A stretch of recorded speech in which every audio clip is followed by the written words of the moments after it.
देखिए एक सवाल है और आप सभी लोग को बता दें कि जैसे दवा होती है, दवा दवा होती है तो आदमी खाने से हिचकिचाता है, लेकिन कब हिचकिचाता है? जब उसका दर्द कम होता है। ठीक है, जब उसका दर्द कम होता है तो दवा खाने से हिचकिचाता है, कहता है दवा कड़वी लगती है। लेकिन वही कड़वी की अपेक्षा अगर दर्द उसका ज्यादा हो तो वही दवा उसकी मजबूरी बन जाती है दवा को खाना। ठीक है, ठीक उसी तरह जब आपका जो सब्जेक्ट है वो चाहे इंग्लिश हो, मैथ हो, साइंस हो, लेकिन बच्चे को जब तक स्टूडेंट लाइफ होता है पढ़ने में इंटरेस्टेड नहीं होता है, मजा नहीं आती उसको। लेकिन जब वो धीरे धीरे उसको मैथ समझ में आने लगता है और उसको कंपटीशन में वो फेल हो जाता है तो उसकी मजबूरी बन जाती है कि नहीं अब इसको दवा, अब दर्द को देखें कि दवा को देखें। तो ताना सुनता है, बहुत सारे उसके ऊपर लोग लांछन लगाते हैं, तरह तरह की बातें करते हैं, उसकी फिर मजबूरी बन जाती है, उसकी दर्द जब बढ़ जाती है तब उसकी पढ़ाई और उसका सब्जेक्ट मजबूरी बन जाता है पढ़ाई करना।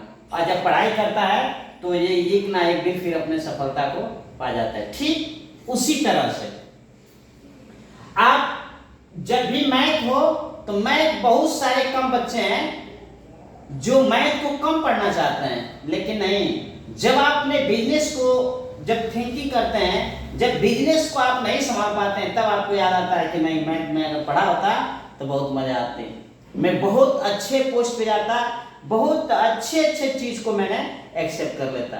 इसलिए आप सभी लोग से रिक्वेस्ट है कि आप मैथ को बहुत ढंग से जानिए। ठीक है, देखिए अब मेन पॉइंट पे आते हैं, ये सवाल देखिए और धीरे धीरे स्टेप बाय स्टेप आप बढ़िए। अब मेन पॉइंट पे आते हैं, देखिए दो सवाल है। ठीक है, ये सवाल है, इस सवाल को लगाते हैं। दो संख्याओं का अंतर 26 है। ठीक है, अगर अंतर पूछे तो दो संख्या का अंतर 26 है। ठीक है, तो इसको पहला मानेंगे कि अंतर है, यानी मान लीजिए पहली संख्या, दो संख्या है तो माना पहली संख्या, माना, ठीक है, यहां सॉल्व करते समय ध्यान दीजिए। ठीक है, माना पहली संख्या x व दूसरी संख्या y है। ठीक है, माना पहली संख्या x और दूसरी संख्या y है, तब प्रश्नानुसार x minus y equal to 26। ये इक्वेशन नंबर फर्स्ट हुआ। आ रहा समझ में कि नहीं आ रहा?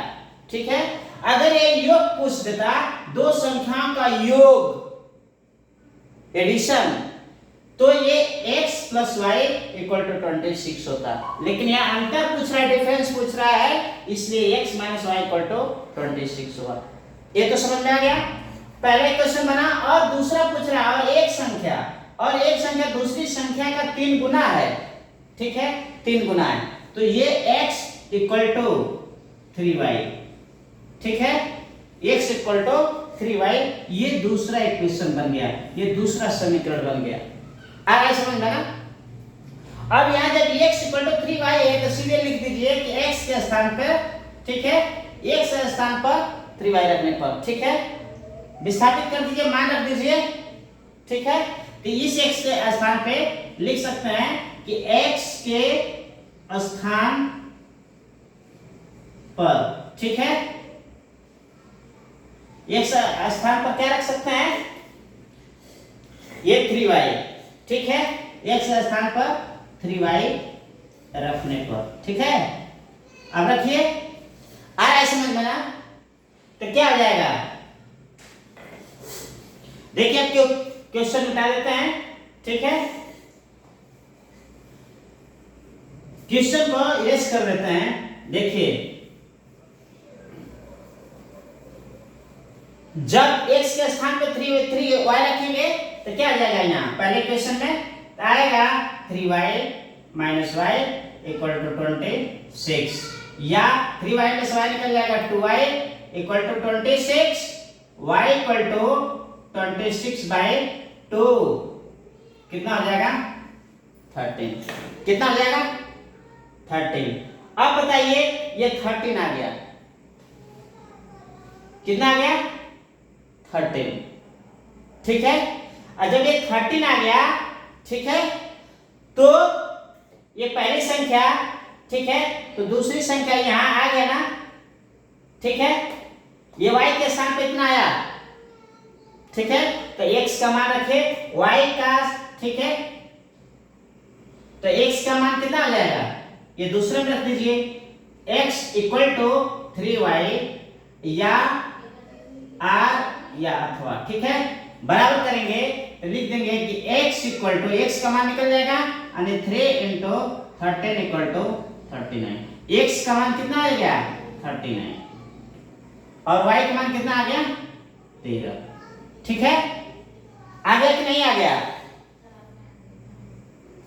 तो आप इसी तरह से सवाल को लगाएंगे, ठीक है।